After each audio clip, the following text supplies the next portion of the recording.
Doing our best. Yow. That was good. Oh my god. Oh my god. And here we are yet again. We keep coming back. I know. Can't get rid of us. We're staying consistent.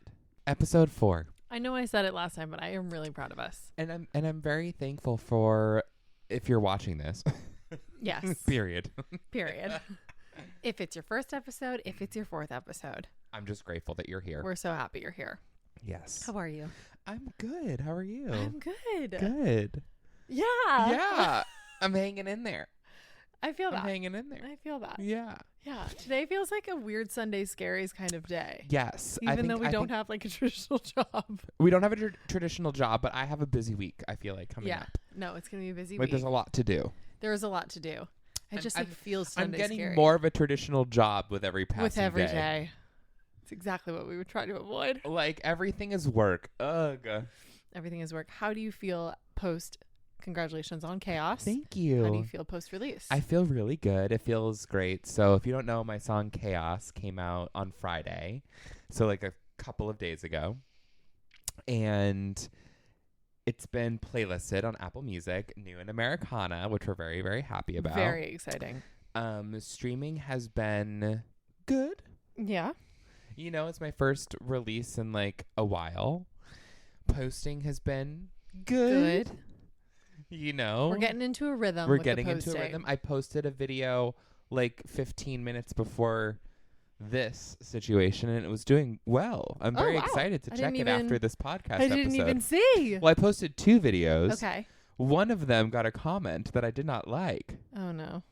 But the thing is, you guys, when you're posting every single day, several times a day, promoting your music, and you get a comment, I'm kind of like, it's a win. No press is, all press is good press. And the comment that I got was critiquing like my post. What was the comment? So the post was one of my like Taylor Swift, Noah Khan targeting their fandom comparison videos. Got it. Which aren't my favorite videos, but when you're posting 3,000 times a day, you just pepper one in, and sometimes they slip in. And the thing about the like videos that's like POV, if you like Noah Khan, you'll like Roger Weeks. They do work. No, I know. It's annoying. I feel the exact same way. We've talked about this before.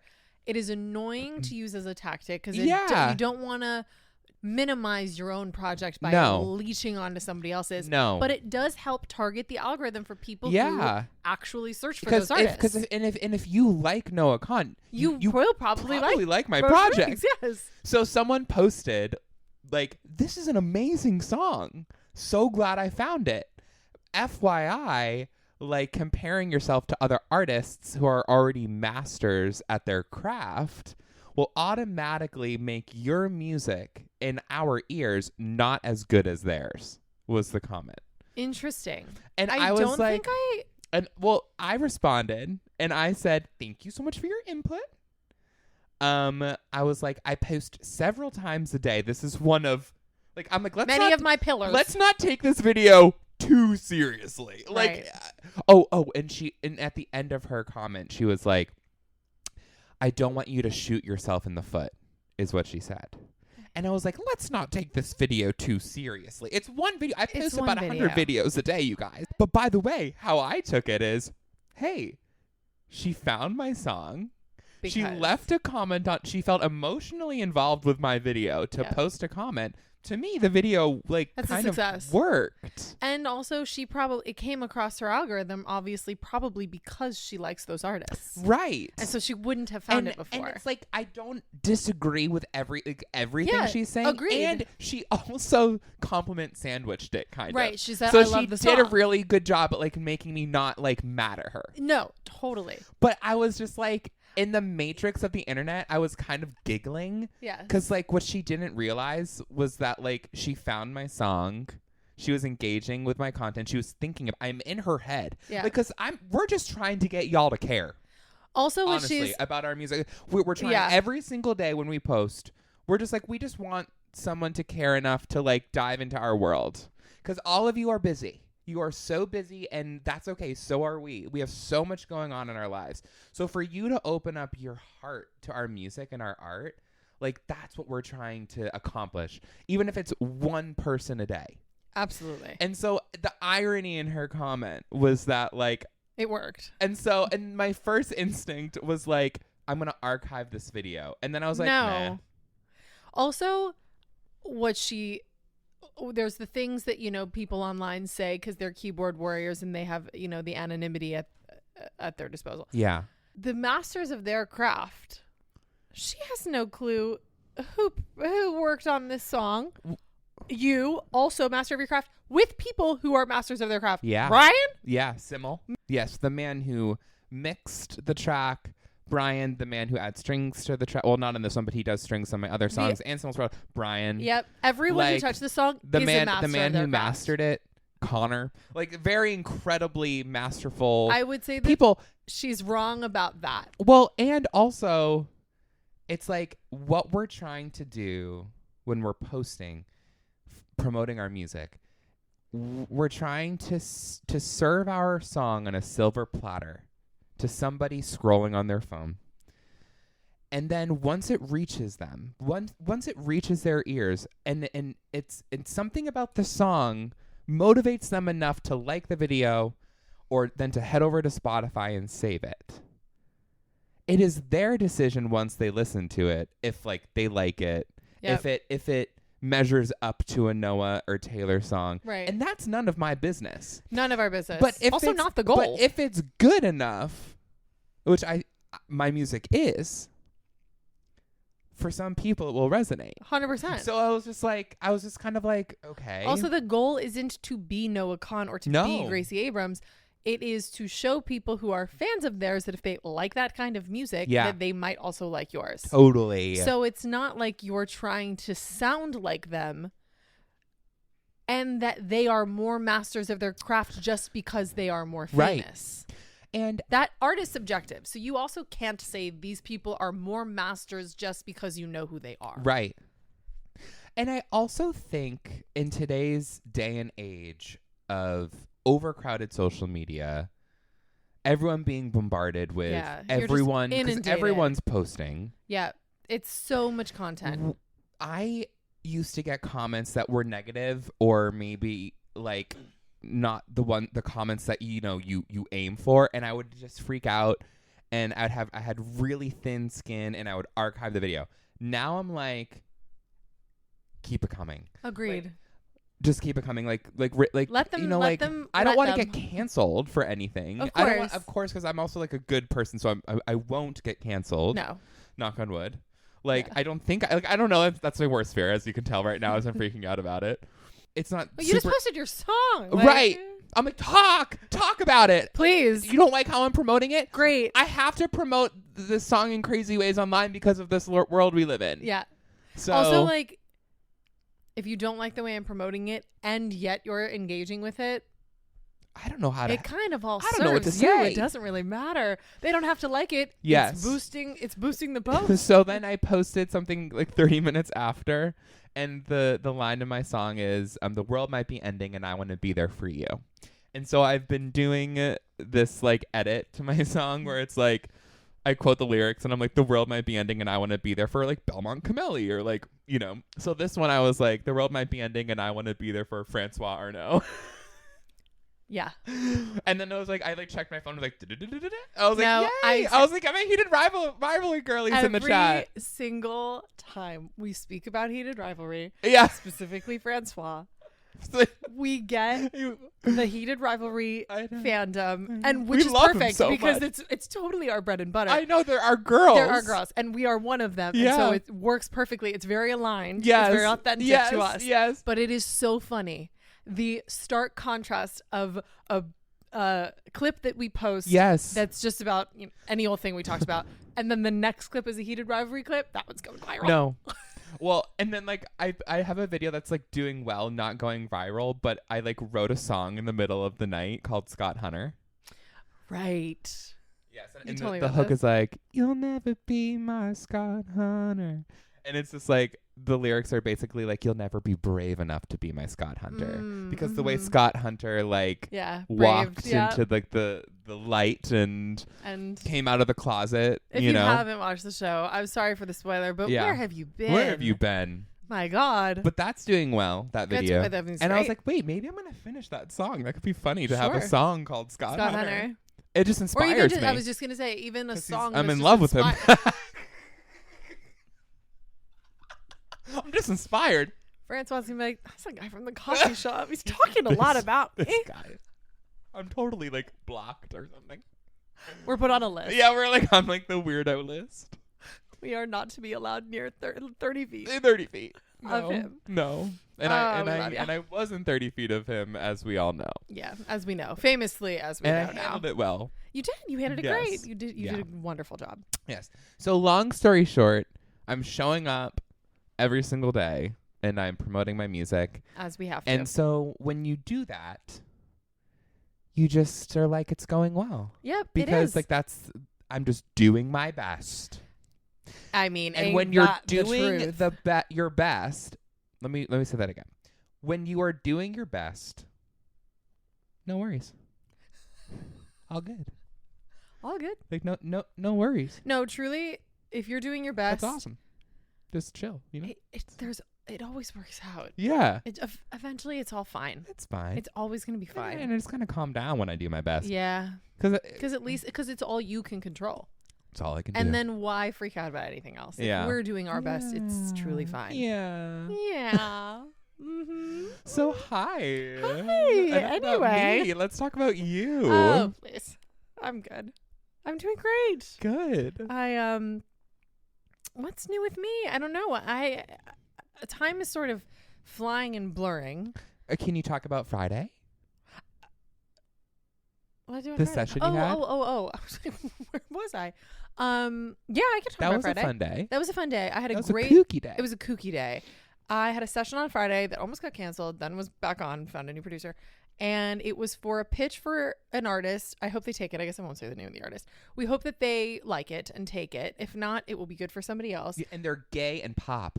Gay and pop. So we wrote. So I was very jealous. So we wrote like an outlaw gay love story cinematic vibe. Yes. Obviously. And I worked with two people who I've never worked with before. Say their names. Should I? Yeah, I guess I can say Zach Zadek. Or Zadek. Sorry, Zach. Hi, Zach. And then Doug Schad. Love. Zach works a lot in musical theater, so that was a thing I was excited to nerd out with him about. And then we also ended up nerding out about Marvel. He actually texted me about the Doomsday trailer, which I have yet to watch. Oh my God, I forgot to watch it. It's so good. But we did go see Spider-Man this morning. We did. Finally. We saw Spider-Man this morning. Finally. Anyway, that was a great session, and that was a great experience because I feel like... What was this? Yeah. No, continue. No, I interrupted. I won't forget. Okay. What were you saying? That was a great day because I also feel like we've been here for a minute now that we've moved. 6 months. But I also feel like I kind of have been in and out. Yeah. I've been gone a lot. You've been more transient. I've been very transient. And I'm finally going to be like that for like the next, like a little bit. I love that. Yeah. It's your turn. It's my turn. We're passing the torch. And so I haven't gotten to spend as much time getting back into the New York writing scene as I had hoped that I would. Honestly, same. Because it's just, also, a lot's been going on. We've been very busy. A lot's going on. And so it was great to feel like, okay, we're getting back into this world, meeting new people, working with new people who I hadn't worked with before, but who I had a lot of, mutual crossover with. And so it felt great to get back into it and felt very productive. I liked the song that we worked on a lot. Great. And I do love a pitch session when there's a clear brief. I like a pitch session. If it's just kind of throwing things against the wall because why not?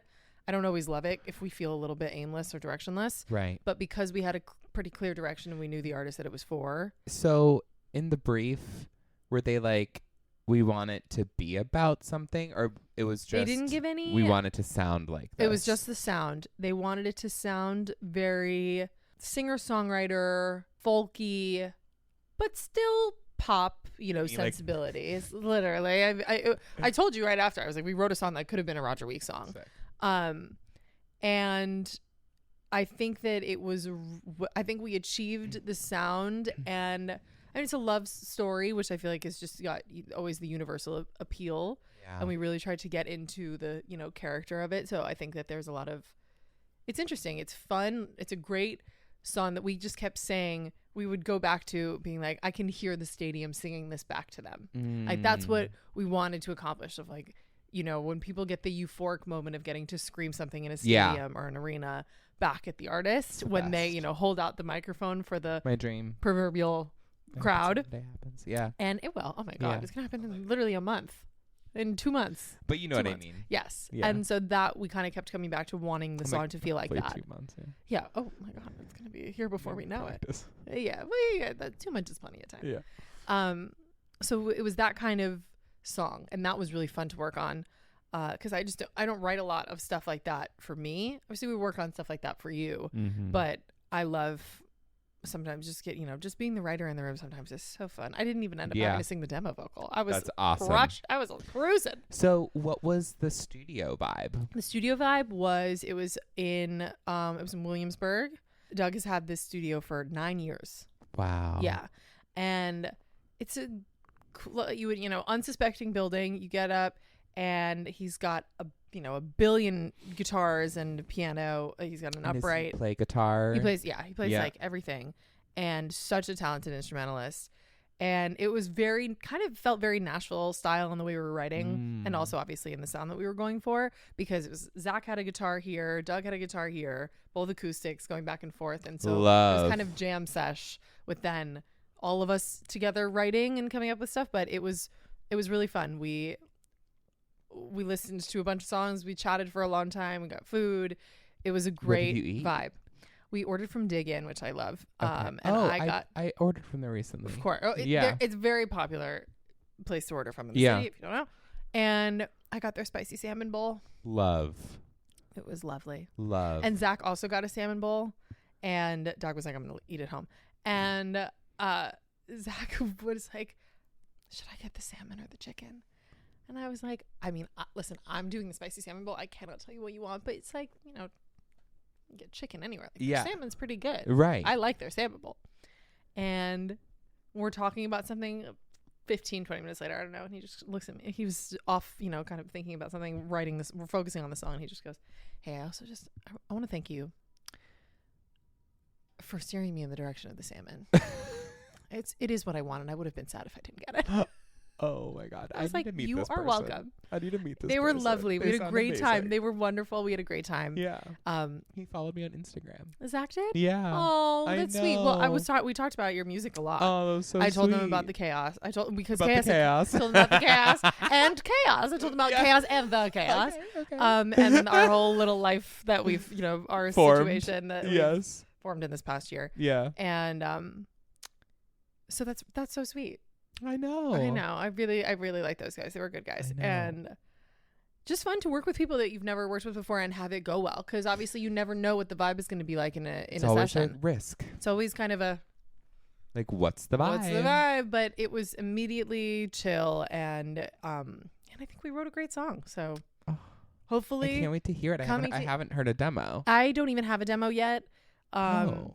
Well, Doug, send the demo through. Doug, we didn't even really end up getting to finish a real demo for the day because so it still needs to be produced. We were writing for a while, so by the end it was like 10 o'clock by the time we finished. 10:30 maybe. Y'all did go late. It was a late sesh, and we were just like, you know what? Let's try a couple things. We got a good take, a good comp take from Doug. Actually, ended up being the one to sing it, and we tried a couple random other things that we were doing with it, and then Doug was like, okay, if this doesn't work, let's hang it up for today and I'll come back to it.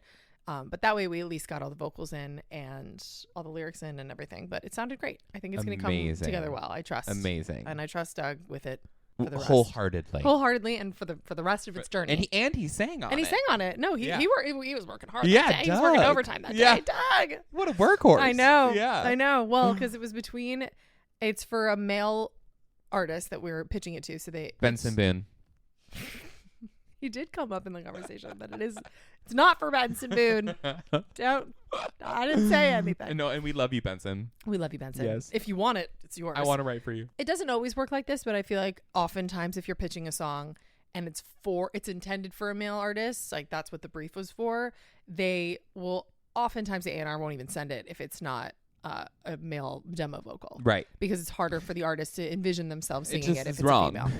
And so we were going to have me sing it first, but then we just ended up having the boys do it. But Doug ended up winning because he just has a lower register than Zach does. Mm-hmm. And the artist that we're pitching it to has a pretty low register. So anyway, just some of the ins and outs. So let me make myself clear. Someone's gonna hurt me. Okay, but let's talk about that video. Did y'all see that? Off campus. Oh. The off campus ex Jamie Miller is haunting my life. Ex Jamie Miller baby doll. Antonio from Off Campus, who plays John Logan, and I'm coincidentally reading the John Logan book of Off Campus right now. And what do you think? So, again, I love it. I don't think the books are particularly good. Right. But I love the story and I love the characters now. I watched the show before I ever read the books. And it's kind of like that girl that commented on my video. Like, she found my song and watched the video and commented, I've now read the books. You read the books because of the show. Yeah. And it's like, is it good? Maybe. Yeah. I like the story and I like the characters. And I think that it's very rare that I read a book. I guess it's not that rare anymore. I kind of do it now. If I haven't read a book and I see the show or a movie, sometimes I'll get intrigued to read the book and also see what were the differences. It also just gives me so much. I love adaptations, and it gives me so much context and insight into the mind of the showrunners, right, who've chosen to adapt it and the choices that they make. And to me, I find it fascinating what they do and don't keep, what they choose to change and why. And I mean, it's so fascinating to adapt. It's fascinating to adapt. I think it's awesome. So I loved reading. I've been loving reading the off-campus books after having seen the first season of the show, because now I have sort of context of where it's come from. And a lot of the change. There's a lot of things were changed. By the way, context is everything. Context is key. A lot of things were changed that I like better, as I said in last week's episode, that I actually like what the show chose to do better than what was in the books, better than the original. Sue me. And maybe it's just because I wanna be wanted. Oh, be wanted. Also on the off-campus soundtrack. Oh, that's right. You're right. It is. Watch it. It's hard to say, as I said last week. It's harder to say if it's because I watched the show first that I prefer the show, or if I would have read the books, if I would have felt more of a purist and then been mad about some of the changes. But I really love what they've done. But now it's interesting because I'm reading the books after. So right now I'm on the John Logan book. The next one is the Dean and Allie book. So season 2 is actually going to be Dean and Allie are the featured couple. Right. And they will introduce John Logan's storyline. Okay. And so will they use Baby Doll in season 2? I guess. I don't know. You can ask Amanda Thomas. Hi, Amanda Thomas. Hi, Amanda. Which she was at the Guild of Music Supervisors. Mm-hmm, of course. And did the live taping of Justin Tranter's podcast. Oh. So there's going to be like an off-campus like music supervisor soundtrack podcast episode on Justin Tranter's podcast. I like it. The name of his podcast is escaping me, but I've been listening to it. I like that. Love it. No, I actually feel like I've seen some podcast. Clips. I've seen some clips, and I think some clips of it, and I think it's great.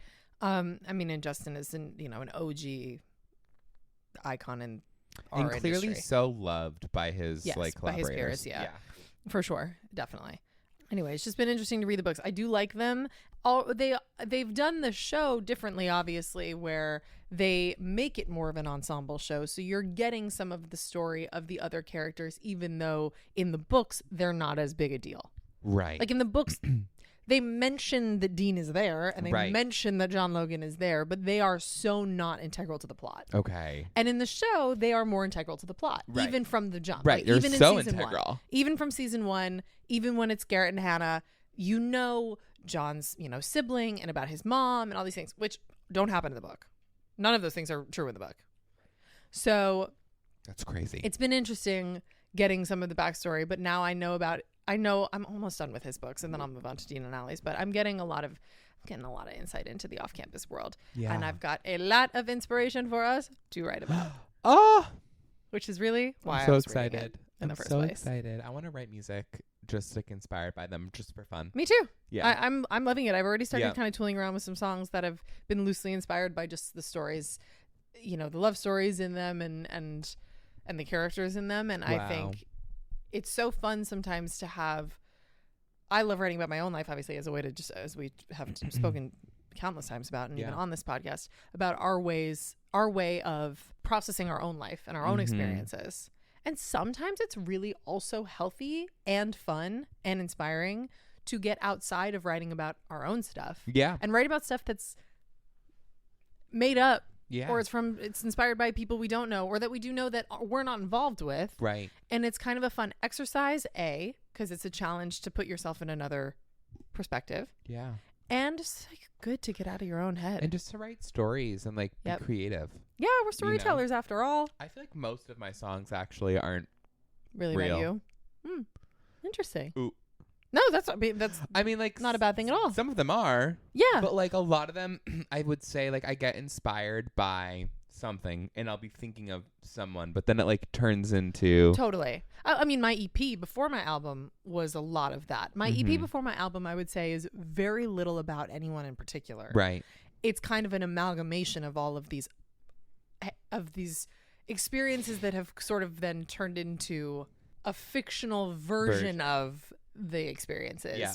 Just like a boiled down avoidant. Yeah. Yeah. Or like the EP before that even. Yeah. The EP before the album, because the album is pretty. It's about a person. It's about a person and it's about an experience. And very true to that experience. Right. And I was writing it through processing it and through going through it. The EP that came before that was about 5 to 6 different experiences over the course of 5 to 10 years that all kind of had a through line. Right. And some of it were pieces of it or lyrics of it were inspired by people. Yeah. But it was much more abstract. I also like to write songs about like emotions. Same. Well, and I think that's obviously what people connect to. Yeah.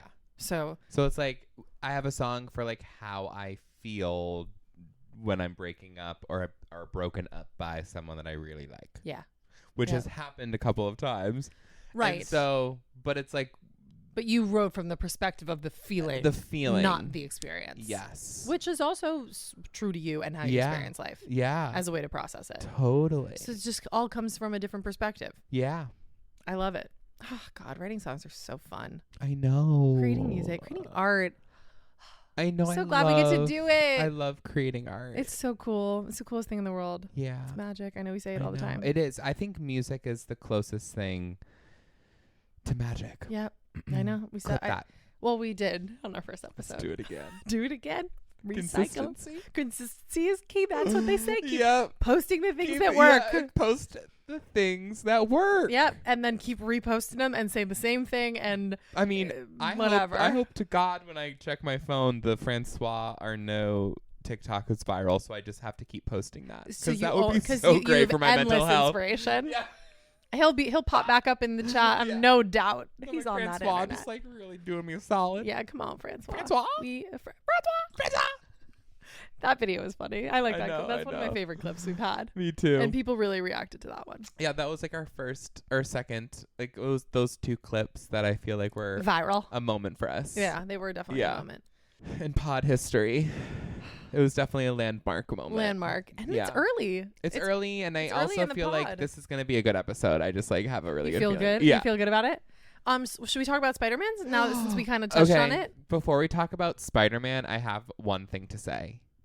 You can say whatever you want. And Zendaya, I'm sorry. I have a crush on your husband.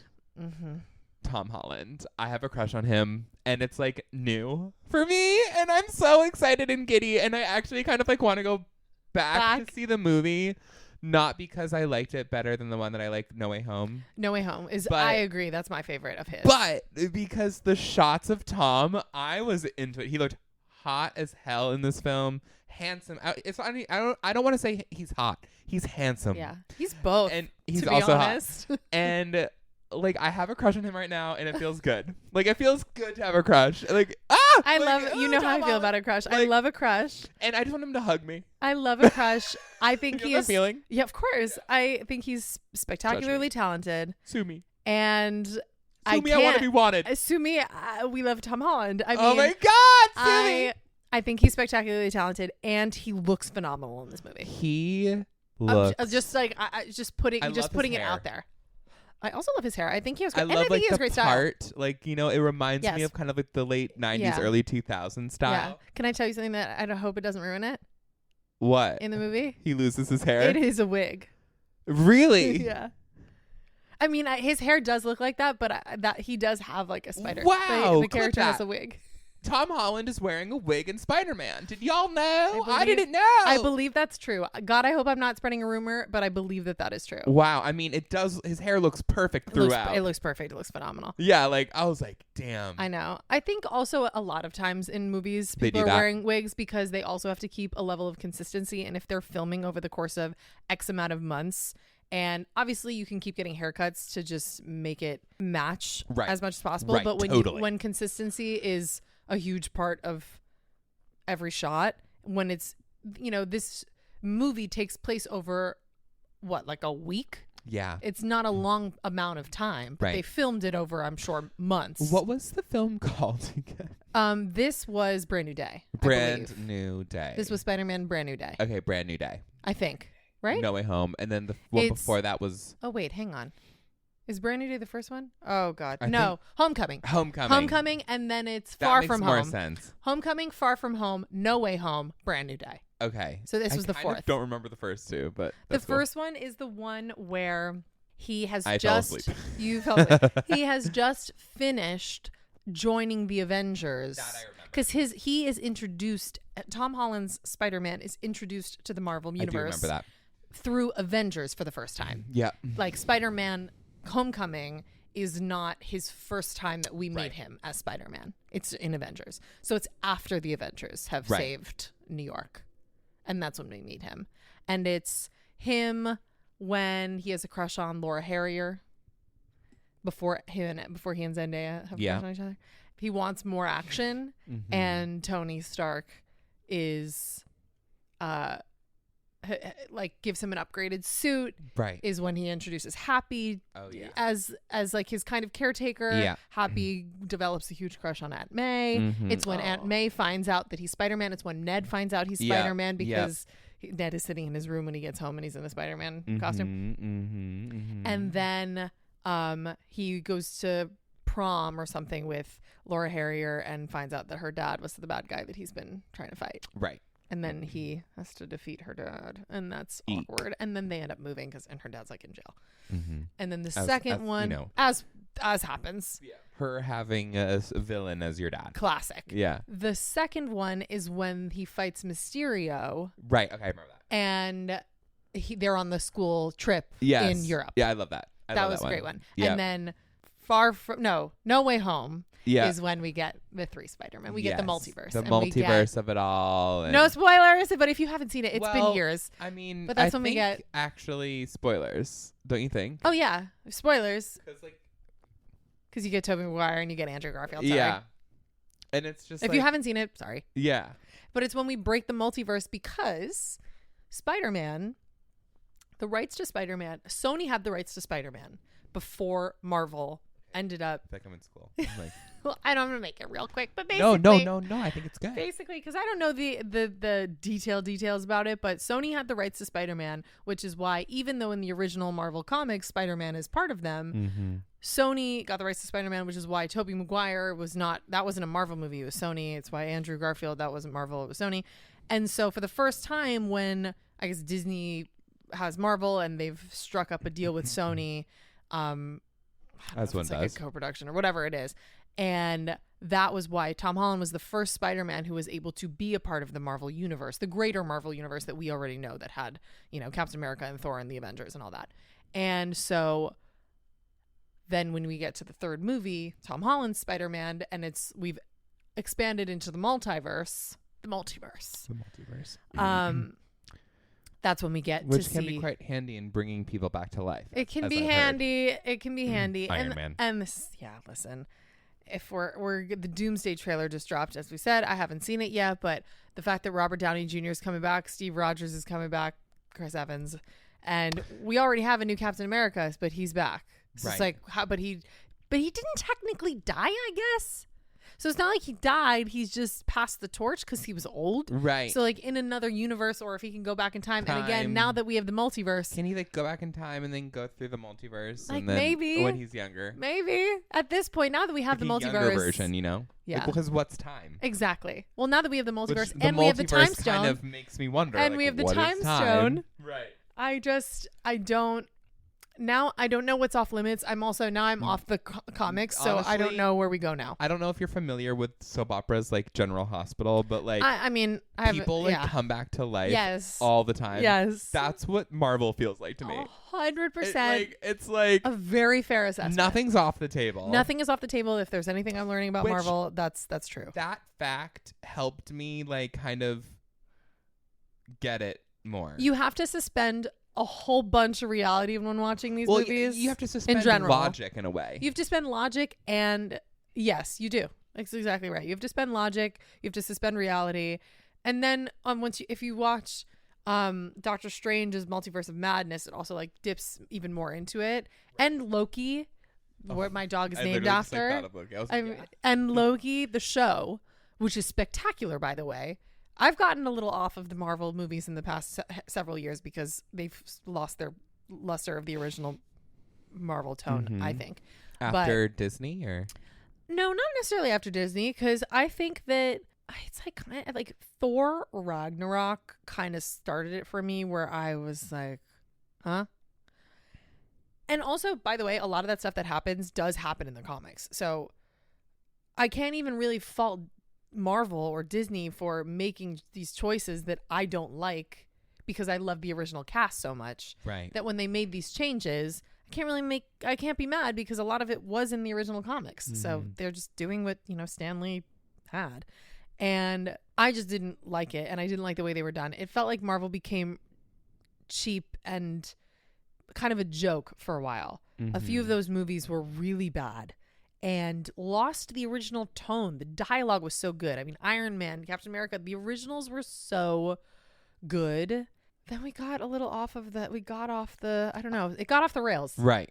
Even like Fantastic Four, I love Marvel. I thought Fantastic Four was one of the more boring movies I've ever seen. Yes. Especially for an action film. And I thought it was miscast. And I love all those people. What did you think about Thunderbolts? I still have never seen Thunderbolts. I know. Isn't that crazy? I feel like I need to watch it tonight. Yeah. I know. I would watch it. Okay, we can do that. I really love it. I, as a Marvel lover, was going to watch Thunderbolts. You were working on Thunderbolts when you were at Disney. And Fantastic Four. Yeah. So you really have been supportive. No kidding. Well, I've been so supportive, and we did do we went back and we started from all of the movies that we had to watch that were relevant to Thunderbolts. I was working at Disney Music Group, so like the record label of Disney, and I was working on more of like the Searchlight Pictures, 20th Century, Hulu soundtracks, and I was assigned a special project, which was Marvel, these two Marvel projects.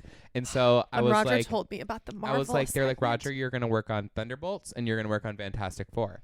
And I was like, that's sick. Arguably the two biggest titles out of Marvel in the last the last 5 years. I was like, that's sick, because these are big movies. They're huge. And like the biggest movies I've ever worked on. Yes, for sure. Thank you, Paulo. And I remember being like, okay, I need to learn everything I can about Marvel. Yep. And I was like, very convenient. I have a Marvel nerd in my home. Yes. And I was like, would you like deep dive? And you were like, yes, please. I mean, I'll any chance that I can get to watch the movies, I'm always happy to. So we basically looked up what were the most what were all the movies, because we didn't have that much time. And yeah, we had to do the Fantastic Four, Thunderbolts. Well, we were mostly focused on Thunderbolts. And we looked up what are all of the relevant movies to Thunderbolts. Yeah. And so we watched all of the ones in that list, because we kind of had to we were on a time crunch, because you were going to see Thunderbolts 5 days later or something. Right. So we had to cram it. And is there a vinyl here? Or maybe is it at Eames? It might be at Eames. Because I want to bring out my Thunderbolt vinyl. Aw. It's so sick. Well, we can on next episode. Yep. Anyway, all that to say, what did you think of Spider-Man? Oh. Should we really be asking me that question, or should we be asking you that question? Sorry, I have something in my eyeball. Oh, we've lost her. I loved Spider-Man. Oh, We're doing minor eye surgery over here. Yes. Is everything okay? I just have something in my eye, but it'll be fine. Okay. What did you think of Spider-Man? Well, you didn't finish. Okay. I loved it. It felt like the bridge to the next movie. And I think the next movie is going to blow everyone to smithereens. Like, I think something I love about these Spider-Man movies and something I love about superhero movies is when they get romantic. Mm-hmm. And I think Spider-Man and his relationship to MJ is so romantic. Spider-Man is romantic. Like, Spider-Man is romantic when he is swinging through the streets with his lady on his arm. Like, there's this moment of it goes from an action movie to a very, very sweet, sultry movie. And I mean, that upside down kiss really, it changed culture. Yeah. Like, everyone shifted timelines. In Toby's, you know? Yeah. Yeah.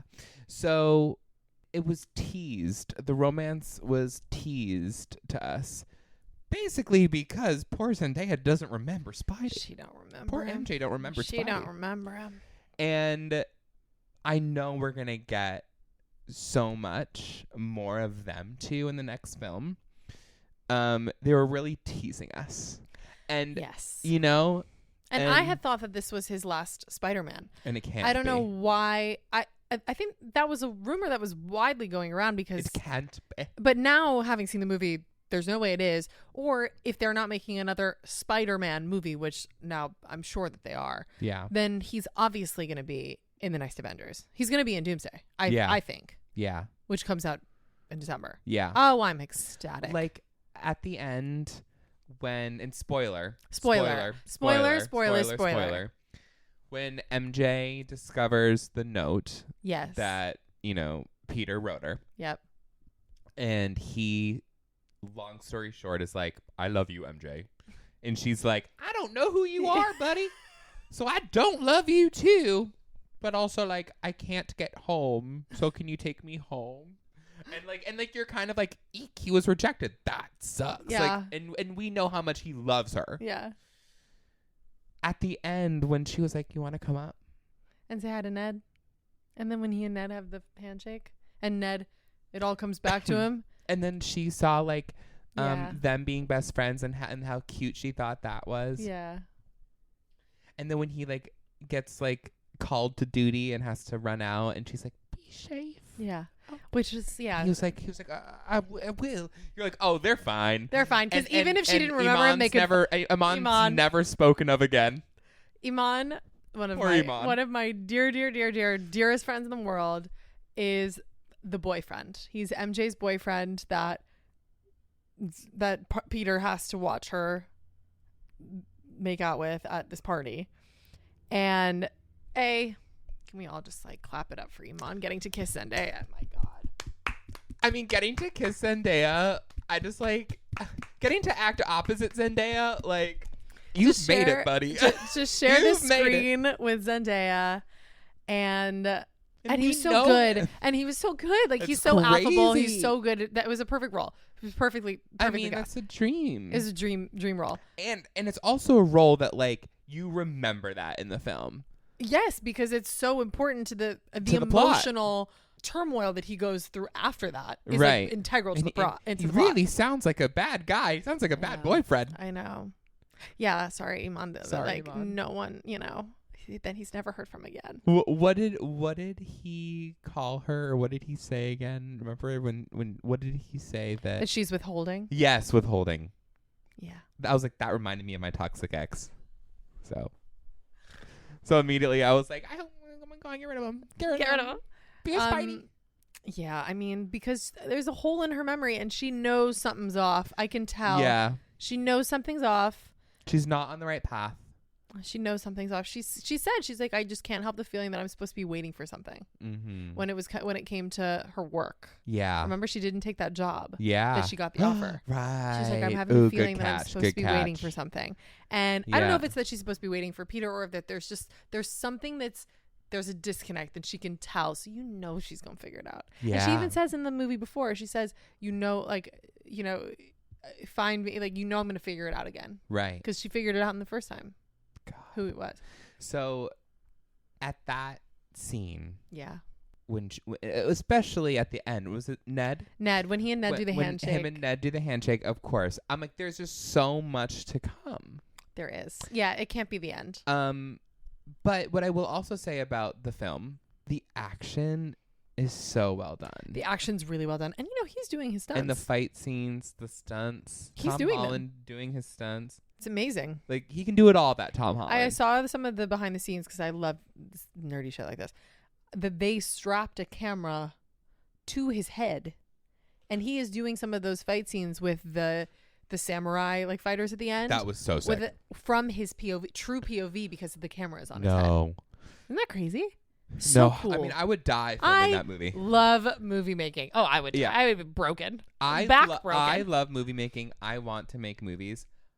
Making a movie like that must be so hard. So hard. But he's also comes from like he was a ballet dancer, and he's incredibly obviously he's in insane shape. He's quick on his feet, but he was born to do this. He was born to do this. Oh my God, Tom Holland, you were born to be Spider-Man, and thank God it all worked out. Thank God. And it's amazing that he's been able to, even while being Spider-Man, have a career and do other projects. That, like, the fact that he was able to do the Odyssey, and I completely forget when I'm watching him that he's Spider-Man. It is Tom and Zendaya Summer. Has this been talked about yet? It is Tom and Zendaya Summer. It's their year. It's their year. They won't stop working. No, and they're workaholics. The two of them in the biggest movies, which I am too, of the year. Yeah, and I mean, it is now official that the Spider-Man movie is the biggest box office seller in the history of the world. Wait, are you serious? Yeah, it's insane. Wow. And they're both they're both the stars of that movie, and then the other one, but closely not of the world, but in history, but closely behind it and of the year, The Odyssey. So it's like they're both in it. Wait, I have a question. They're both stars. Is Tom Holland like the biggest actor ever? He could be. Time will tell. He's still young, but in terms of box office, he's got to be really far up there right now. And then Zendaya's like number 2. She might even be bigger because she's got Dune also. Okay, my next question. And Dune is also coming out in December. My next question, that real estate portfolio must be crazy, right? Have you seen their cars? No. Have you seen his garage? No, they have a garage full of cars. Of course they do. Yeah, they do. They have quite a few. A few like collectors' cars. Tom and Zendaya, they're going to have a great Christmas. Oh, it's going to be a crazy Christmas their in their family household. is getting a bunch of presents this year. Yeah. My God. I want to be like their brother. Like, I want to be Tom Holland's brother. They are welcome to adopt me. My parents I want to have be had Zendaya's enough. gay brother. Yeah. Like, what a life. Oh my God. They're so successful right now. They're so successful, and they'll never have to act again. And I've only heard the most amazing things about them being professional and kind, and well, also like on top of the Odyssey, on top of Spider-Man, there was the drama, which was like also one of Robert my Pattinson. favorite like indie films of the year. So Robert Pattinson and Zendaya will star in the drama, the Odyssey, and Dune together this year. Zendaya's like, and by the way, Robert Pattinson has that A24 film about how to catch a predator. I have a question. Are there only 3 actors? See, this is where I understand the criticism of a lot of people saying that, like, and what we talked about in last episode of how we need Robert new faces. Pattinson, Zendaya, Tom Holland. There's only 3. We don't need more, I guess. Because they just keep cycling them. And that is a very fair criticism and note. And what we were saying last week about craving new talent, craving new faces. Yeah. Is that I understand when people say, I love these actors, whatever, they're super talented, but it is hard for me to go see them in a movie that I've just seen them do 3 movies. Hello. 3 movies. Hello. I've just seen them do 3 movies this year. It's, it's a lot of oversaturation of just a few actors. So that is a fair criticism of putting the same 3 actors in everything. But you put them in the movie and the box office goes crazy. Exactly. So the studios... Can you blame them? The filmmakers and the studios only have every reason to believe that they should keep casting them. And that's how I also feel about that girl who commented on my video. Like it always comes back to the girl. Don't... Like, if, like, you just listen to my music, like, if everyone listened to my music, I wouldn't have to post all these crazy things all the time. Like, you know what I mean? Like, if everyone brought as much box office revenue to the theaters as, you know, Zendaya, Tom, and Robert, then, like, other people could be in the movies. But they're, like... everyone only cares about them. They've scored a monopoly on the industry. Yeah. Insane. Well, and I also think that and Anne Hathaway. She's like the only fourth actor. And she's in like 4 movies actor. this year. So there are 4 actors in the world: Robert Pattinson, 2 men, 2 women, Zendaya, Tom Holland, and Anne Hathaway. 4 actors in the world. Apparently, it's all you need. I mean, allegedly, according to this year in film. Yeah. And the box office numbers don't lie. No. There's only 3 actors. 4. Oh yeah, 4. Anne Hathaway. Can't forget Annie. No, she's had quite a year. Yeah, and she's about the Verity Mother trailer. Mary. Yeah, I mean, crazy movie. It got destroyed, but yeah, Devil. she's in it. Where's Prada 2? Devil Wears Prada 2. The Odyssey. And then does Verity come out? Verity comes out this year. The fact that Anne Hathaway is in Verity. Yeah, it does look perfect. Scarier than I was expecting the movie to be. I think it's exactly what Anne Hathaway needs. Yes, but the book, I loved the book. The book is a psychological thriller. Never read it. Sure, it's the book is like a psychological thriller. I would classify it as that, but I don't find it's not scary. The movie, the trailer I saw, the trailer came out last week. The trailer looks kind of scary, and I don't like scary movies. I haven't seen the trailer yet. Oh. It looks good. It looks scary. Okay. It looks scarier than I want it to be. Right.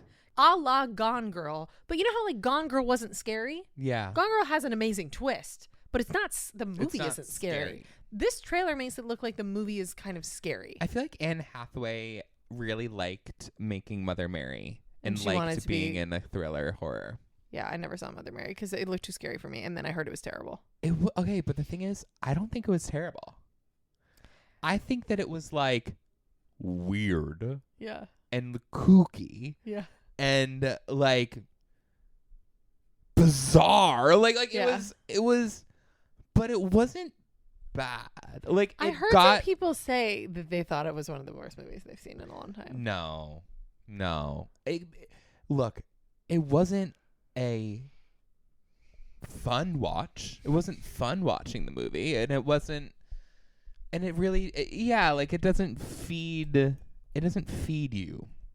But not every movie should have to feed you or feed the audience. But I would like it to be good. What I liked about the movie was the cinematography, the effects, the lighting, Anne's performance. I thought was really cool and riveting and tortured, and I thought had a lot of depth. I didn't like the music, and that's kind of the whole thing. Right. She's like a pop star. And it was Charlie XCX and Jack Antonoff making the music. Oh, then it should have been better. It should have been good. I think. Yeah, I hope I'm not misspeaking. But, well. Yeah, so 4 actors. 4 actors. That's all you get. I like that bit. That's all you get right now. Yeah, if there's a 5th that I think of, I'll let you know. Yeah, me too. Or if you guys think of one. If you can let us know who you think the 5th actor is. Oh, yeah. Comment below. Who's the fifth actor? If the 4 actors in the world right now are Tom Holland, Zendaya, Robert Pattinson, and Anne Hathaway, who's the 5th? The 4 only actors in film, not TV. In film. Who's the 5th? Who's the 5th? It's a good question. Clip that. So I liked Spider-Man. I did too. I thought it was great. I'd see it again. I would too, because you know in me. Dolby. If I would like to see it in Dolby. And not at 10:30, please. In the morning. PM. Oh, PM. No.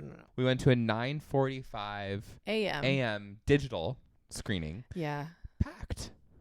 It was pretty packed for a 9:45 a.m. digital. The movies are back. Yeah. The movies are so back. I love the movies. I love the movies. I love the movies. May go back tonight. Okay. You know what's so amazing about having oh my God, it's having your own podcast is that we get to do whatever we want. Yeah, and like you can just like go pee. Yeah. I was like, I can't go pee. Like we're filming a podcast, and I was like, why can't I? We can 100% go pee if you want. Yeah. Go piss, girl. I just did. Yay. Yay. Yay. Yay. Hey, here's a question. Okay. What are you doing your best at? What am I doing my best at? It always comes back around. And then we're like, I'm trying my best to not say posting. Posting. But you know what? Just know every week we're trying our best at posting. Yes, but this week I'm doing my best at posting. And clip that. Because I really feel like I'm doing something. Well, we're getting into the rhythm. I feel like I'm cooking. We're in flow. And like I'm really impressed that I'm in this mind state of it. Like I'm really impressed with myself that I have this perspective and this attitude. And I'm excited for this week. Because like I think that's when the best posts happen. When you're kind of excited about it. Yeah, I agree. And when you get in the rhythm of it, I'm excited get better by at the possibilities. Like how cool is it that like, you know, just even 30 years ago releasing music, it was so hard to like get anyone to care or to listen to it. And now we have like these phones and the internet, and like as frustrating as it can be sometimes, it's so cool that like all of you are like through that phone. And if we do the right thing, maybe we'll find you. And I think that's really cool. I think that there are obviously so many pros and cons of the internet, but the floodgates that it has opened for art to be able to reach people without having a major label or a big production company behind you, for film, for comedy, for music, for physical art, is one of the greatest gifts that it has given us, is that opportunity to push our art out there and have people receive it, even without the people who are the ones who hold, you know, the keys, the gatekeepers of the industry. We're not as reliant on them anymore. And that is very freeing for artists. Yes. Where it can also be obviously very frustrating to feel like you are screaming into a void. Yeah. It is also amazing the opportunity that it creates for artists to get their art out there. Yep. And okay, I'm doing my best at posting, and I'm also doing my best at music production this week. Yes. I like produced like my first song that I've produced in a long time, and I liked it, and that was exciting. I love that. And I just like feel like I know what to do next, if that makes sense. Yeah. To like up level the production and like what plugins I want to get. And like I've never had this much clarity with music production before. And so I'm excited to continue doing my best this week with like producing. I love that. So yeah, that's great. That's a great answer. Thank you. So I'm in workaholic mode, doing my best. I'm well, very when you're an artist, being workaholic is kind of par for the course because we love it. Yeah. And B, because you never know when something's going to be the thing. You know, they say if you do what you love and you don't work a day in your life. That I don't agree with, but yes. I think sometimes that's you do. fodder. Well, because also I know that some of the things that we have to do, I don't want to do. Right. And do feel like work. Yeah. They are just in support of me doing the thing that I do love. Right. So like, yes. Yes. I agree in theory. But in practice, there are a lot of things about that still feel very much like work. Right. Okay. Let me ask you. Yes. Nora Mae, what are you doing your best at this week? What am I doing my best at this week? I guess I'm going to say a twofer. Okay. Yeah. Because I did one too. Two things that I'm doing my best at. One is tackling like the little action steps, the small things. We were talking about procrastination, I think, a couple episodes ago. And I feel like I am starting to chip away at some of the things that I was procrastinating, whatever. And I'm just, the little action steps that I need to be doing, I'm doing. An action step. Exactly. Precisely. Thank God I'm here on this podcast. It's keeping you on Earth. It's keeping me here. Tethered. And the other thing that I'm doing my best at is Similar to what we were talking about last week about getting back into my routines, I have been really locked in to my intuition.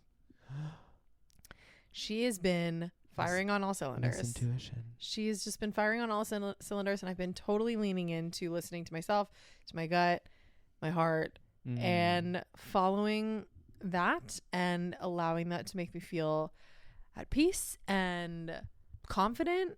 And when I get these pings and I hear my intuition telling me stuff, I just keep following the thread.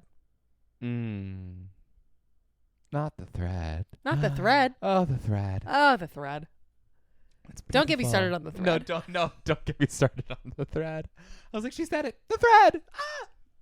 So I'm just listening to my intuition and getting, I've always been pretty in touch with it, but it feels like it's like we all have our, with it. Yeah, we all have intuition. Ping. If you listen hard enough, you will hear it. And it's I've sharpened my hearing to be attuned to it. Yes. Even more and more. Yes. Yes. Yes. Sorry, I was just like thinking. Yes. I was just thinking about like the pings that I get. And it's just like funny. It's like post about. Post. Keep posting. Scott, write a song about Scott. Follow that ping. It's going to get I've you been somewhere, writing, kid. I've been writing some songs. That's exciting for a new project. We're getting back to OG Nora Mae. Nora Mae. So not that I really deviated, to be honest, but we're getting back to, if you liked the EP, the Mad Woman EP. Okay, love. Circling Mad back. Woman era. Mad Woman era. Okay. But and what about it? Sonically, I think. Okay. I'm coming back to my femme fatale. Love. James Bondy. Love. Sensual, jazzy, cinematic pop. Yeah. Which again, a lot of that is in the album, but the album skewed. I mean, it was still experimental, and I mean, it's a concept album, so it was the musical and soundscape aspect of it, but it was a little bit more pop than the EP was. More pop. And so I'm going back. I think the songs I've been writing are a return to form. Love. In a way. Love. So that's fun. A return to form. A return to form. For me, that would be like Roger Weeks goes Owl City. That would be return to form for me. I was obsessed with Owl City and also Tumblr and also MySpace and also RuneScape. And at the time, I really loved Owl City, and I loved this artist named Lights. And I would listen to these two artists on repeat. And then I was like, I remember Lights. Yes. So I was like, I'm going to be them. And so I bought a computer and I started making music, and it was very Owl City vibes, okay? And there's a song called Hampton Beach. Obsessed. An Echo. Obsessed. And those songs, they started it all. Listen, we are grateful for the songs that started it all. For anyone that's listening this far into the podcast, you will get a pop record from me one day. Oh, 100%. Before we wrap up, I just want to share a word from our sponsors. Thank you so much for sponsoring us. It means the world. We absolutely love our. And we only promote products and services that we love. That we love and we genuinely believe in and that we use. And we definitely use our. I mean, so want me to get started? Yeah, don't get me started on. Yeah. Thank you. Also, I would like to say, if you want that ad space, we're pretty selective. So yeah. Anyways, how much we talk? Yeah. Everyone has a price, honey. I'd also like to say something annoying, but the algorithm is a tough girly pop, and if you've listened this far, we really appreciate you clicking the follow button and the like button and sharing this podcast with your friend. It just would be super helpful and mean the world to us. Yes, it would. Thank you so much. If you are new, if you've been here for listening to episode 4. Episode 4. I can't wait to figure out what our title is. Some of my favorite part of this, one of my favorite things is finding the title. It's like writing a song or naming a song. Yeah, it's when I watch it back and we do the editing. Yes. And then I pick out the things that I feel like are the standout lines, like the one-liners of the pod. Totally. And those are the things that make it okay. Loki's just yelling at us. It's time to go. Our kids are screaming. We call our dogs iPad kids. They are iPad kids. We'll talk about that on the next pod. It's another thing for another day. Love you guys. We love you. Happy potting. Wait, I regret saying that. That's weird. Happy potting.